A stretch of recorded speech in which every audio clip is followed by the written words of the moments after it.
اس میں یہ کہ جیسے کہ فجر کی سنت قبلیہ یا عصر کی سنت قبلیہ چھوٹ گئی، تو اب تو فرضوں کے بعد تو نہیں پڑھی جا سکتی اور ان کا وقت جا چکا.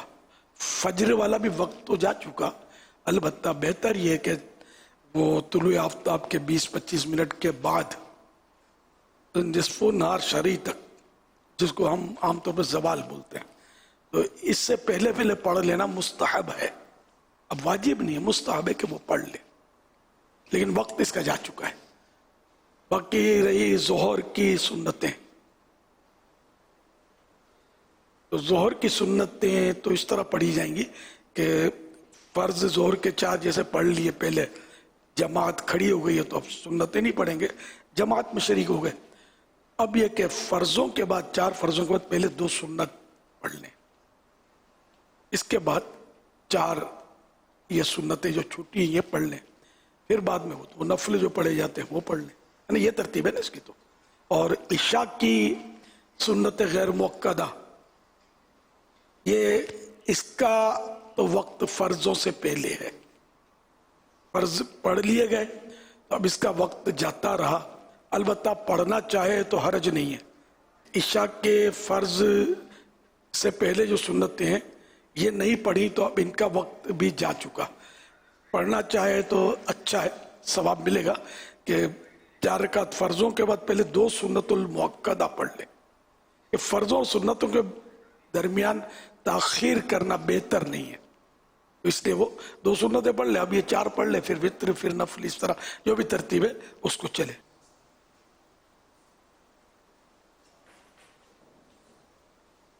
آپ نے بہت سی چپلیں اور جوتے دیکھے ہوں گے، اور کچھ لوگوں کو یہ چپل دیکھ کر شاید کچھ یاد آ جائے، وہ امی کی اڑتی ہوئی چپل. چپل کے فوائد تو ہوتے ہیں لیکن بعض اوقات اس کے نقصانات بھی ہوتے ہیں. کئی ایشیائی ممالک میں لوگوں کا یہ ماننا ہے کہ گھر، بازار یا تقریبات میں جمع ہونے کی صورت میں چپل پہ چپل نہیں آنی چاہیے. کیوں؟ کیونکہ ان کا ماننا ہے کہ اگر چپل پہ چپل آ گئی تو اختلافات بڑھ سکتے ہیں، جھگڑا ہو سکتا ہے.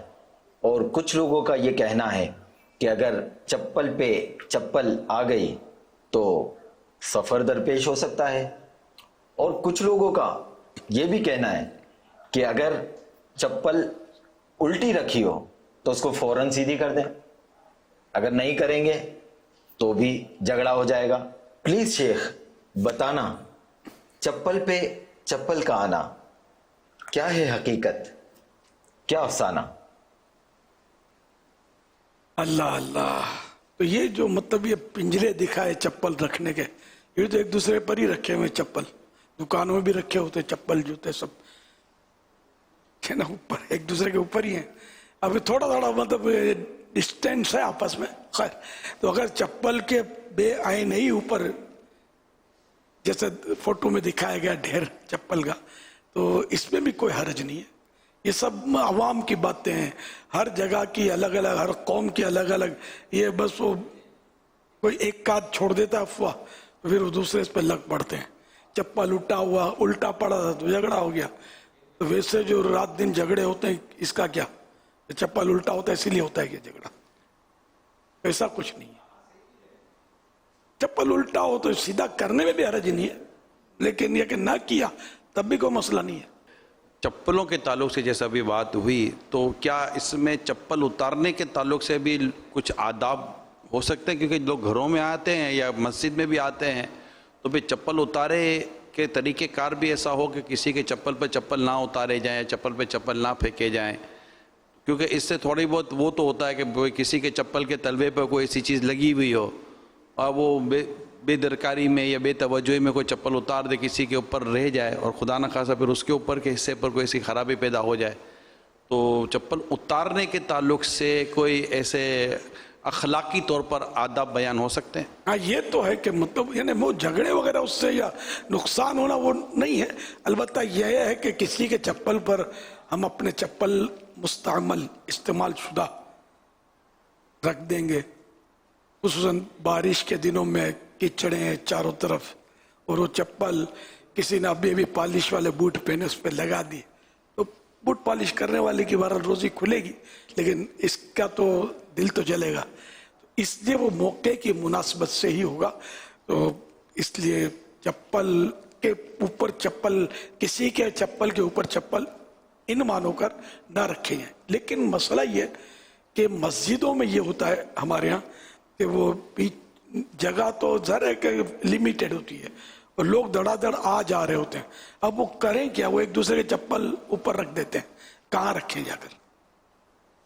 اس لیے ہمیں بھی چاہیے کہ ہم بھی اگر اتنے مزاج ہمارا ایسا ہے کہ کسی کے چپل کا تلوا ٹچ نہیں ہونا چاہیے تو ہم اپنے چپل کی اور ترکیب کر لیں.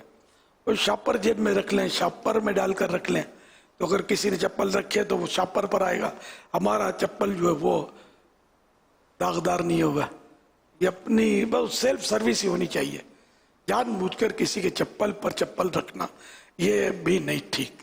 اور جب پتا ہے کہ ہمارے چپل کیچڑ سے آلود ہے اور اس کے چپل پر جوتے پر رکھیں گے تو اس کو نقصان پہنچے گا اور اس کا دل دکھے گا، تب تو بالکل ہی نہیں رکھنا چاہیے. یہ تو ہے نا گناہ کی صورت معلوم ہو رہی ہے. کسی کے چپل پر بظاہر تو کہ اس کا دل تو دکھے گا، اس کی چیز کو نقصان پہنچے گا. تو جیسا موقع، بعض وہ چپلیں خشک ہوتی ہیں، چپل کی کوالٹی بھی ایسی نہیں ہوتی کہ جس سے اس کو نقصان پہنچے. وہ بڑے نقصان اس نے پہلے سے بھگتے ہوئے ہوتے ہیں.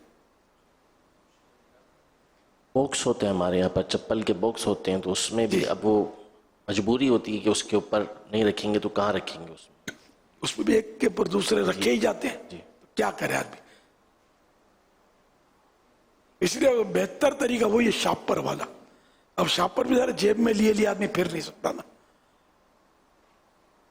اچھا، الٹے چپل رکھنے کے تعلق سے مکتبۃ المدینہ کے رسالے میں 101 مدنی پھول پیج نمبر 9. اب تو کر سارے مدنی پھول ایک جگہ کر لیے. دولت بے زوال میں لکھا ہے کہ اگر رات بھر جوتا اوندھا الٹا پڑا رہا تو شیطان اس پر آ کر بیٹھتا ہے. وہ اس کا تخت ہے، یعنی شیطان کا تخت ہے.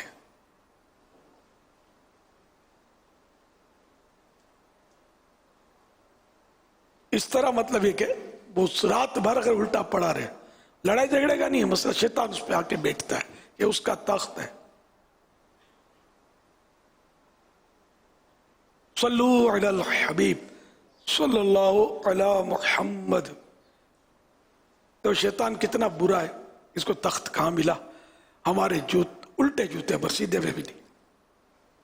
تو شیطانی کاموں سے بچنا چاہیے، شیطان کی باتوں میں آنے سے بھی بچنا چاہیے. شیطان سے دور رہنا ہے. جو شیطان سے دور ہے وہ نماز پڑھے گا، جو شیطان سے قریب ہے وہ نماز نہیں پڑھے گا. اور سارے گناہوں پر قیاس کر لیں گے، جو شیطان سے قریب ہوگا وہی تو گناہ کرے گا، جو شیطان سے دور اور نفور ہوگا وہ گناہوں سے بچے گا.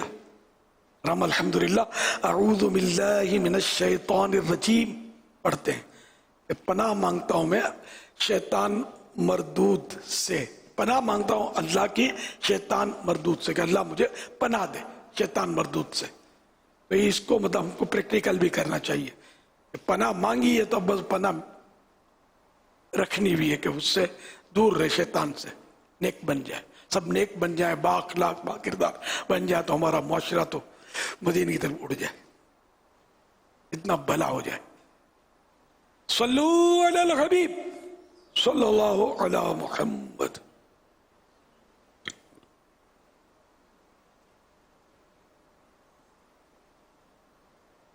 امیر علیہ سنت کی بارگاہ میں عرض یہ ہے، کیا ماں باپ بھی ظالم ہوتے ہیں؟ اولاد کے حق میں ماں باپ ظالم ہو سکتے ہیں، ہر ایک ہو یہ تو ظاہر کبھی بھی نہیں ہوتا، لیکن ہو تو سکتے ہیں. مثال کے طور پر بچہ بھوک سے تڑپ رہا ہے، بلک رہا ہے، اور ماں ہے کہ لفٹ ہی نہیں کراتی، باپ ہے کہ کھانا دیتا ہی نہیں ہے، موجود ہے سب کچھ ہے، تب تو مطلب ظاہر ہے کہ ظلم ہے نا، کہ وہ بچہ ہے آپ کے پلے بندھا ہوا، یہ بیچارہ اور کہاں جائے گا، بھوک سے تڑپ رہا اور آپ ہیں کہ کھلائی نہیں رہے اس کو. آپ کے اوپر تو واجب ہے نا کہ اس کو آپ کھلائیں پلائیں. یہاں یہ ظلم ہے.